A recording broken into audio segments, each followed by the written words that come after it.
What's up guys, JV2017 here, and today I wanted to share my final thoughts on Fallout 4's Workshop DLC. This has been an ongoing conversation ever since the first wave of DLC was announced back in February.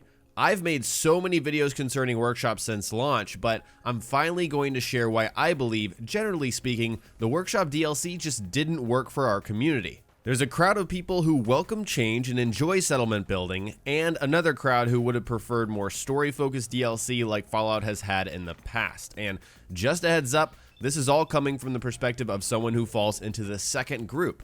I would have preferred more story DLC, but at the same time I was open and willing to try the Workshop packs to see if I liked them. Also, before we start, keep in mind that I understand some of you enjoy the building. I'm not saying that you're not a part of our community or anything along those lines. This is really just addressing the generally negative attitude towards the Workshop content. The single biggest reason for the community backlash surrounding Workshop DLC is the precedent set by Bethesda in the past. When a developer releases what is arguably considered to be the best DLC packs of any game in history with Fallout 3 and New Vegas, and then decides to switch gears and try something new for the sequel, it does make us scratch our heads and wonder what they were thinking.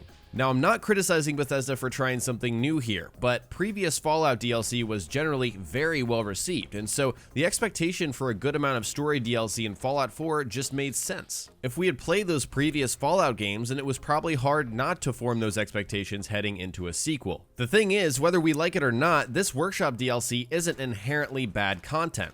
It's not great since it focuses on what Bethesda supposedly considered optional content, but it's worth $5. Anyone that tries to convince me that this content isn't worth $5 to someone that enjoys Workshop building and will actually play it is out of their mind. $5 in an EA Sports game is going to get you a bunch of packs with a bunch of stuff that you don't want for your ultimate team. $5 in League of Legends or another kind of MOBA style game is going to get you an emote or some kind of taunt or some kind of skin. If you want it, $5 in Fallout 4 is going to give you some extra building materials that you can actually use and that you will enjoy if you enjoy building. It has inherent value. Now, if you got these in the $50 season pass after they increased it from $30, then these Workshop packs might not have been worth your money, but you still get the value out of Automatron, Far Harbor, and Nuka World, which combine for a total of $55, which is more than what you paid. The point I'm trying to make is that this Workshop DLC is a ripoff narrative has no basis in reality. It's super cheap DLC, you weren't forced to buy it, and any way you slice it, consumers were not ripped off from a monetary value. However, many people feel ripped off from an expectations and precedent perspective. This was not what we wanted and we're disappointed. That's a feeling I can actually understand, empathize with, and to a certain degree, actually get on board with. Another reason I believe Workshop DLC didn't resonate with the community is that it targets a very specific part of the game. Fallout is a complex game with so many things to do, so many moving parts. Workshop building, as we know, is completely new to Fallout, barring any mods in previous games. Half of the DLC offering focused on such a small portion of a huge game, and that small portion was brand new to the franchise. It just puzzles me why Bethesda didn't stick to story DLC because one, it really worked in the past, it was really successful, and two, it provides a more holistic experience. It gives you everything that Fallout has to offer, not just a small piece of it. Bethesda definitely tried something new here, and in my opinion, it didn't make a whole lot of sense. Next, I'm going to share a hypothetical scenario to demonstrate how important the precedence of Fallout 3 and New Vegas story DLC really is for Fallout 4, so bear with me here. Imagine a world where Fallout 4 was the first game of a new IP, a new franchise, so let's call that game Apocalypse.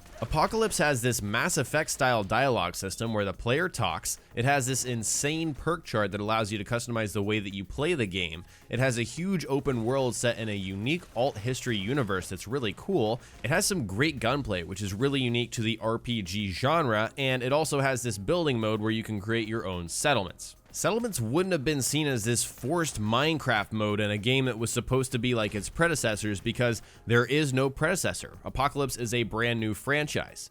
My bet is that the mode would be fairly well liked because it's recognized as being part of the series and something unique and completely fresh in an RPG. I'm not saying that it would have been universally loved. People would have liked the mode or not liked the mode based on if they liked building, but I just don't think it would have been so heavily criticized. Let's also say that Apocalypse came out with some building DLC. Paying $5 for that wouldn't have been seen as a huge deal or a ripoff in terms of expectations because we don't have the same precedent. Back in reality with Fallout 4, we certainly do have a precedent. Fallout DLC in the past has delivered some great stories and several of them for each game, and that's kind of what people were expecting. So to wrap up the final video that I ever plan to make with regards to Workshop, the community's reaction to this DLC was largely because of the precedent. It's human nature to recognize patterns and use them to predict the future, and it's a shock to have that idea challenged.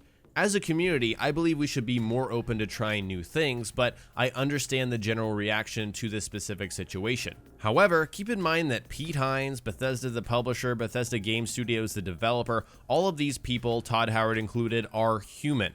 I know I'm speaking to a small minority here, but not liking something gives us no excuse to deliver death threats or act like an asshole to people that make these games. They appreciate feedback, and most of the time they ask for it, but let's give them something they can work with, something constructive, and hope that we can actively help them improve on their next game. That's all I have to share in terms of Workshop DLC. Again, this is the final video I plan to make on it, so I want to hear from you guys. Overall, what are your thoughts on Workshop DLC? Did it work for you? Did it not work for you? Why or why not? Do you think precedent was a big reason this didn't work like I do? Share your thoughts in the comment section below. Alright guys, today I shared my final thoughts on Workshop DLC in Fallout 4. Next time we will cover more Fallout on my channel, so stay tuned for Fallout 4 tips and tricks videos. If you learned something new or enjoyed this video, please remember to hit that like button. I would really appreciate it. And don't forget to subscribe for more Nuka World coverage, Bethesda.net mods, and general tips and tricks videos. Talk to you guys next time. Peace!